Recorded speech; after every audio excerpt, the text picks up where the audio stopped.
પ્રથમ પ્રશ્ન એવો છે કે નિયામક ધારો 1973 ની લાક્ષણિકતાઓ નીચેનામાંથી કઈ છે? પહેલું છે કે તેના દ્વારા કલકત્તા ખાતે સુપ્રીમ કોર્ટની સ્થાપના કરવામાં આવી છે. એકદમ સાચી વાત છે. બંગાળના ગવર્નર જનરલની સહાયતા માટે પરિષદની રચના કરી. સાચી વાત છે. તે બોમ્બે અને મદ્રાસની પ્રેસિડેન્સીને બંગાળના ગવર્નર જનરલને આધીન બનાવ્યું. આ પણ સાચી વાત છે. આગળ જોઈએ તો રાજકીય બાબતોના સંચાલન માટે બોર્ડ ઓફ કંટ્રોલની સ્થાપના. તો 1973 નો જે નિયામક ધારો હતો એમાં કોઈ બોર્ડ ઓફ કંટ્રોલની સ્થાપના કે એવી કોઈ જોગવાઈ નહોતી. તો આ ચોથું ખોટું છે. આગળ જોઈએ તો અહીંયા આપણો ઓપ્શન ડી આવશે. 1, 2 અને 3 કે અહીંયા ઓપ્શન 1, 2 અને 3 એ લાક્ષણિકતાઓ છે નિયામક ધારાની. બાકી ચોથા નંબરની એવી કોઈ લાક્ષણિકતા છે નહીં.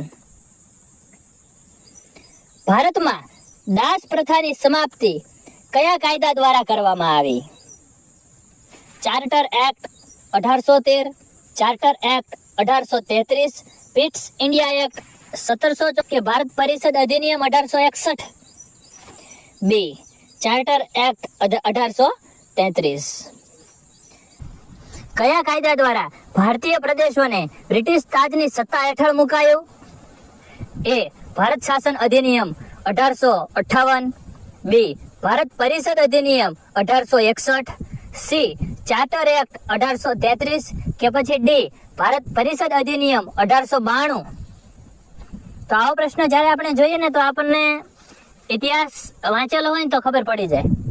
જો કે અમુક ક્વેશ્ચન આપણે જોઈએ ને તો એમાં આપણને સીધી રીતે ન ખબર પડે પણ ઇનડાયરેક્ટલી તો ખબર પડી જ જાય.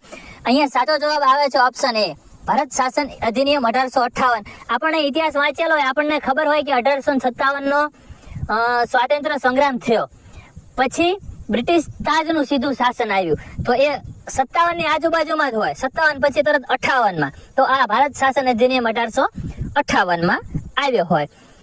સાંપ્રદાયિકતાની જાહેરાત કોના દ્વારા કરવામાં આવી હતી? Lord Merlo, Ramsay MacDonald, Lord Macaulay કે પછી Lord Chelmsford? B Ramsay McDonald.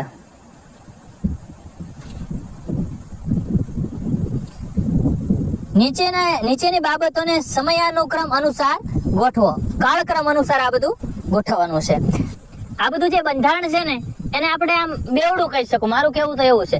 તો બંધારણની પૂર્વ ભૂમિકા અને ઇતિહાસ આ બંને એકબીજા સાથે સંકળાયેલ છે. એટલે અમુક ક્વેશ્ચન છે ને એને તમે શ્યોર ન કહી શકો કે આ ઇતિહાસનો છે કે આ બંધારણનો. એ બંનેમાં આવી શકે. એટલે આવા પ્રશ્નો પૂછાવાની પણ શક્યતા ઘણી બધી, કારણ કે આ બેવડાણેલો પ્રશ્ન કહેવાય. અહીંયા આપણે કાળક્રમ અનુસાર ગોઠવવાનું છે. કેબિનેટ મિશન છે, સાંપ્રદાયિક જાહેરાત છે, સાયમન કમિશન અને ક્રિપ્સ મિશન છે. તો ચલો આપણે એને ગોઠવીએ. અહીંયા સૌપ્રથમ સાયમન કમિશન આવેલું છે, પછી સાંપ્રદાયિક જાહેરાત થયેલી છે, પછી ક્રિપ્સ અને છેલ્લે કેબિનેટ. તો એ પ્રમાણે આપણે જોઈએ તો ઓપ્શન એ સાચો પડે છે. Option A. 3, 2, 4, 1. નિમ્નલિખિત માંથી કઈ યોજનાનો સ્વીકાર થયો, મતલબ કે ફેલ ન થઈ? D માઉન્ટ બેટન યોજના. બંધારણ સભાના કેટલા સભ્યોએ ભારતના બંધારણ ઉપર સહી કરી હતી? ખાસ મહત્વનો પ્રશ્ન છે. 284, 294, 299 કે પછી 244? A 284. બંધારણ સભામાં ચૂંટાયેલા અધ્યક્ષ કોણ હતા? ડોક્ટર બાબા સાહેબ આંબેડકર, ડોક્ટર રાજેન્દ્ર પ્રસાદ, કનૈયાલાલ માણેકલાલ મુનશી કે પછી જવાહરલાલ નહેરુ? B doctor Rajendra Prasad. નીચેનામાંથી કોણ બંધારણ સભાનું બિન કોંગ્રેસી સભ્ય હતું?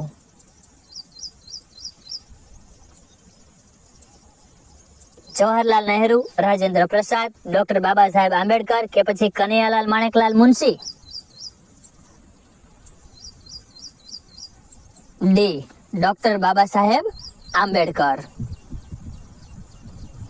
કેબિનેટ મિશન દ્વારા કેટલા સભ્યો ધરાવતી બંધારણ સભાની રચના કરવામાં આવી હતી? 299, 309, 450 કે 296? D 296. 1996 ભારતીય બંધારણની રચના કરવા માટે કેટલો સમય લાગ્યો હતો? એ 1 વર્ષ 10 મહિના અને 12 દિવસ, બી 2 વર્ષ 10 મહિના અને 5 દિવસ, સી 2 વર્ષ 11 મહિના અને 18 દિવસ, કે 3 વર્ષ 6 મહિના અને 7 દિવસ? સાચો ઓપ્શન છે સી, 2 વર્ષ 11 મહિના અને 18 દિવસ જેટલો બંધારણની રચના કરવા માટે સમય લાગેલો. બંધારણ સભા પ્રથમ વખત ક્યારે મળી હતી? 26 જાન્યુઆરી 1950, 15 ઓગસ્ટ 1947, 9 ડિસેમ્બર 1946, કે પછી 19 નવેમ્બર 1949? C 9 December 1946. બંધારણ સભામાં ઉદ્દેશ્ય પ્રસ્તાવ કોના દ્વારા રજૂ કરવામાં આવ્યો? જો આ બધા મોસ્ટ આઈએમપી પ્રશ્નો છે, અવારનવાર પરીક્ષાઓમાં પૂછાયેલા, વારંવાર રિપીટ થયેલા અને મહત્વના પ્રશ્નોને આપણે અહીંયા લીધેલા છે, જેના કારણે તમારે રિવિઝન અને સ્વમૂલ્યાંકન સાથે સાથે પ્રશ્નો તમારે પરીક્ષામાં બેઠા પણ તમને ઘણા બધા જોવા મળી શકે છે. ઉદ્દેશ્ય પ્રસ્તાવ બી.આર. આંબેડકર, જવાહરલાલ નહેરુ, રાજેન્દ્ર પ્રસાદ કે સી.ડી. દેશમુખ? તો બી, જવાહરલાલ નહેરુ.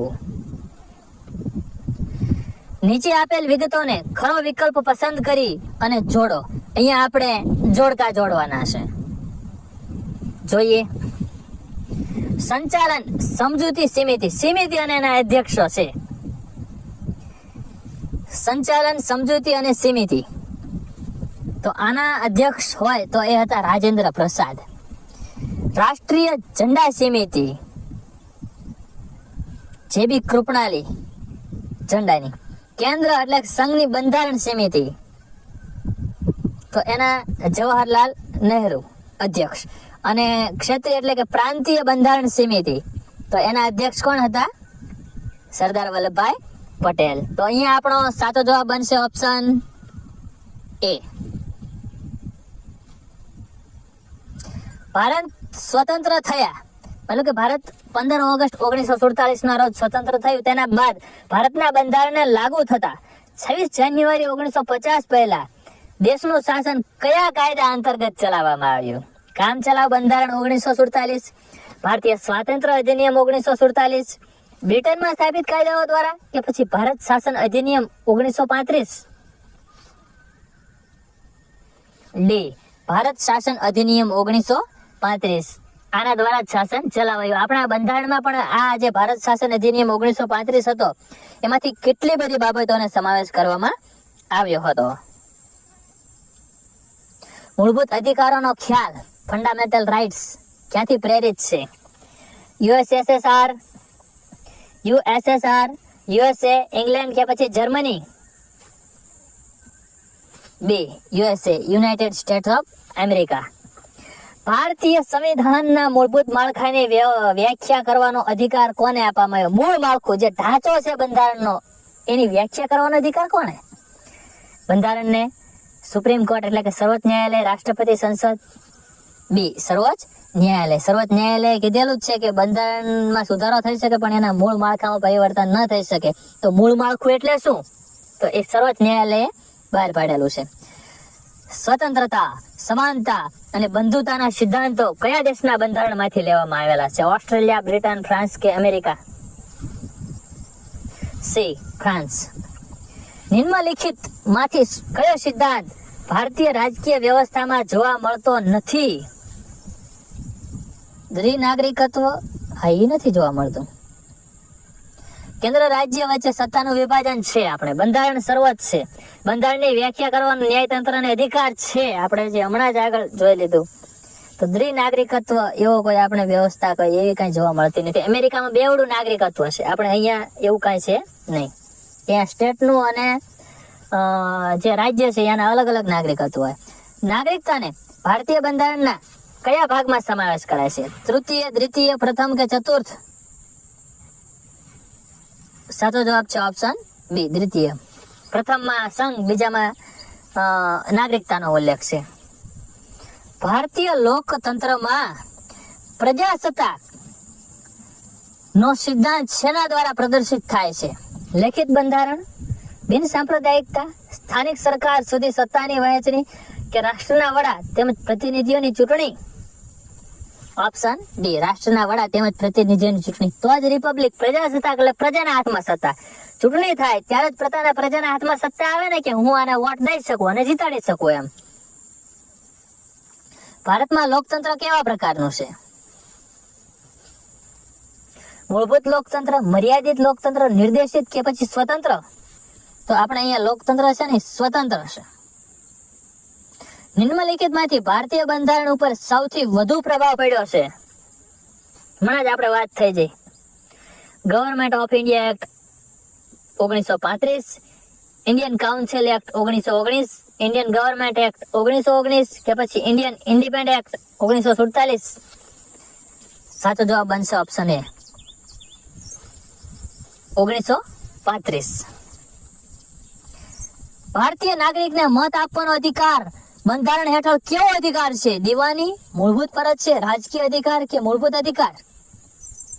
તો મત આપવાનો એ આપણો રાજકીય અધિકાર છે. કેવો છે? રાજકીય. ઓપ્શન સી અહીં સાચો બનશે.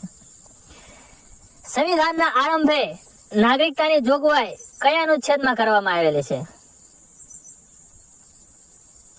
અનુચ્છેદ 5, અનુચ્છેદ 6, અનુચ્છેદ 7 કે અનુચ્છેદ 8?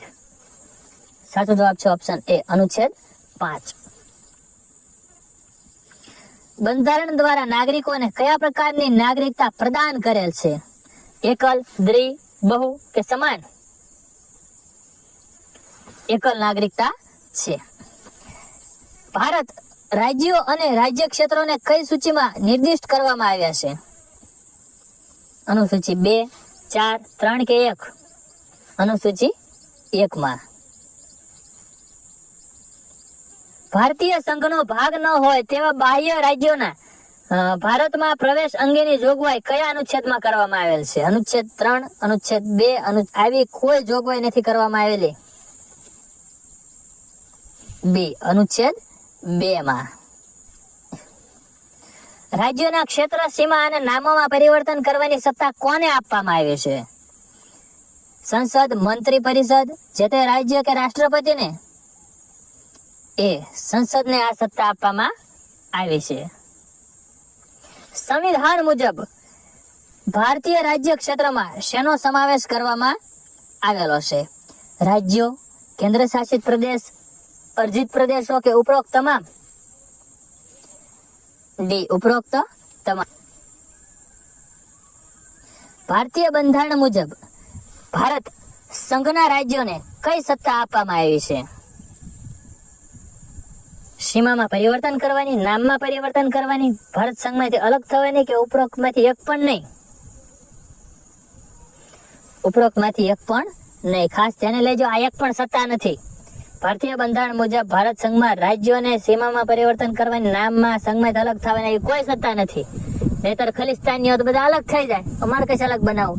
ઓલી બાજુ આમ મેઘાલય બાજુ એમ કરે, બાંગ્લાદેશ બાજુ બીજા નક્સલીઓ એ બધા કે અમારે એમ કરે છત્તીસગઢ નો ભાગ લઈ લેવો છે, નામ કરવું. કોઈક રાજ્ય ધારે ત્યારે પોતાનું નામ બદલી નાખે. પશ્ચિમ બંગાળ ને પોતાનું નામ બદલવું છે, ફક્ત બંગાળ જ કરવું છે. પશ્ચિમ આગળ એમ કે કાઢી નાખવું છે. તો યાદીમાં ઘણા આગળ ની આવી જાય ને, બી આવી જાય ને. ઓલો પશ્ચિમ બંગાળ, વેસ્ટ બંગાળમાં ડબલ્યુ માં આવે. આવું બધું ઘણા અમુક કારણો હોય શકે રાજકીય, આપણને નથી ખબર, પણ આવું બધું બનતું હોય છે એમ. ધાર્મિક બાબતોનો વહીવટ કરવાનું સ્વાતંત્ર્ય કયા અનુચ્છેદમાં આપવામાં આવ્યું? ધર્મના બાબતમાં વહીવટ કરવાનું સ્વાતંત્ર્ય. અનુચ્છેદ 26, 25, 27 કે 28? 26. અનુચ્છેદ 29 માં કયા હેતુનું રક્ષણ કરવામાં આવ્યું છે? લઘુમતીના, કર્મના, કર્તવ્યના કે અભિવ્યક્તિના? એ, લઘુમતીના હિતોનું રક્ષણ કરવામાં આવ્યું છે. લઘુમતીઓને શિક્ષણ સંસ્થાઓ સ્થાપવાનો તેમજ તેનો વહીવટ કરવાનો અધિકાર કયા અનુચ્છેદમાં આપવામાં આવ્યો છે? 29, 30, 32 કે પછી 28? અનુચ્છેદ 30. ભારતના બંધારણના કયા અનુચ્છેદમાં ધાર્મિક સ્વાતંત્ર્યની જોગવાઈ કરવામાં આવી છે? અનુચ્છેદ 25 થી 28, અનુચ્છેદ 26 થી 29, અનુચ્છેદ 25 થી 30 કે પછી અનુચ્છેદ 29 અને અનુચ્છેદ 30? એ, અનુચ્છેદ 25 થી 28 માં ધાર્મિક સ્વાતંત્ર્યની જોગવાઈ છે. બાબા સાહેબ આંબેડકરે કયા અનુચ્છેદને ધ્યાનમાં રાખીને બંધારણનું હૃદય એમ કહ્યું છે? તો સાવ ઇઝી ક્વેશ્ચન બધાને આવડતો જ હોય. 32, 35, 12 કે 14? તો અનુચ્છેદ 32 બંધારણીય ઇલાજોનો અધિકાર. કઈ રીતનો અર્થ અમે આદેશ આપીએ છીએ એવો થાય? સર્ટી ઓર્રી, મેન્ડેમસ, પ્રોહિબિશન અને કો વોરંટો. તો મેન્ડેમસ. મેન્ડેમસ એટલે આદેશ આપવો, આમ કરવું, એમ કમાન્ડ ટુ કમાન્ડ. માર્શલ લો સમયે મૂળભૂત અધિકારોની મોકૂફી કયા અનુચ્છેદમાં આપવામાં આવી છે? 31, 33, 34 કે 35?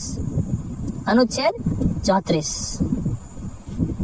મૂળભૂત અધિકારોને સ્થગિત કરવાની સત્તા કોની પાસે છે?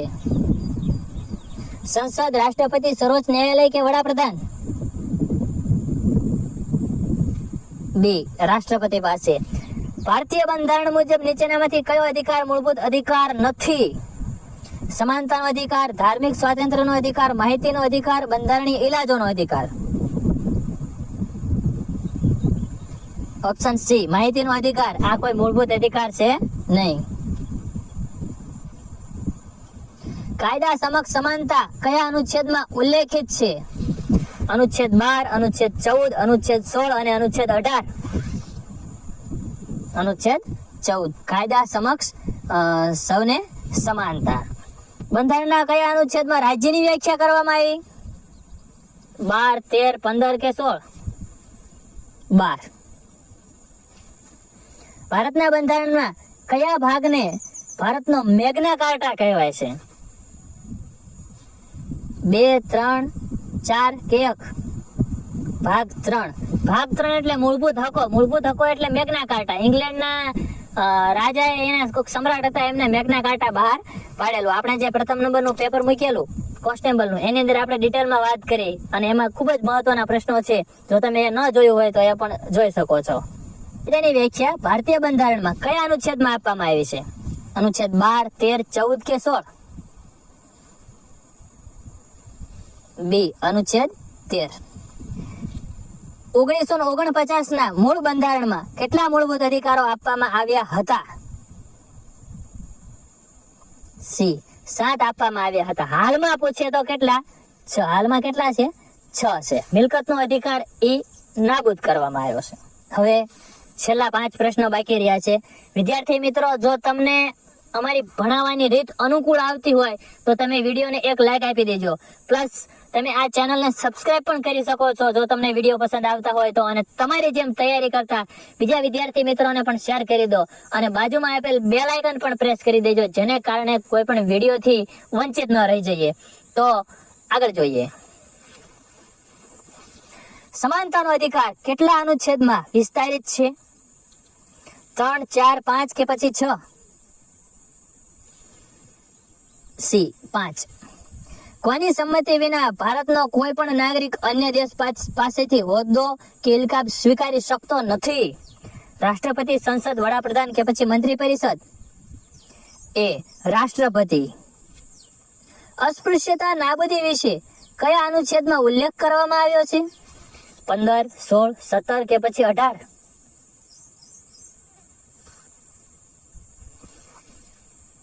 સી, અનુચ્છેદ 17. કેન્દ્ર સરકાર કયા નામ દ્વારા આંતરરાષ્ટ્રીય સમજૂતીઓ કરે છે? ભારત, ઇન્ડિયા, હિન્દુસ્તાન કે આર્યવ્રત? તો જે આપણે બધી જે બહાર જે કઈ બીજા દેશો સાથે સમજૂતીઓ બધું થાય છે ને, અહીંયા આપણું નામ ઇન્ડિયા જ બોલે છે. શું બોલે છે? ઇન્ડિયા. આંતરરાષ્ટ્રીય સ્તર ઉપર પણ બીજા બધા દેશો જે છે એમને આપણને ભારત તરીકે ને ઇન્ડિયા તરીકે જ ઓળખે છે. ચલો પ્રશ્ન જોઈ લઈએ. રાજ્યની સીમા, ક્ષેત્ર, નામમાં ફેરફાર કરવા કોની પૂર્વ મંજૂરી આવશ્યક છે? જે તે રાજ્યના રાજ્યપાલની, મંત્રી પરિષદની, રાષ્ટ્રપતિની કે ભારત સરકારની? સી, રાષ્ટ્રપતિની. તો કોમેન્ટ બોક્સમાં જણાવો કે તમારા કેટલા 50 માંથી સાચા પડ્યા. તમારે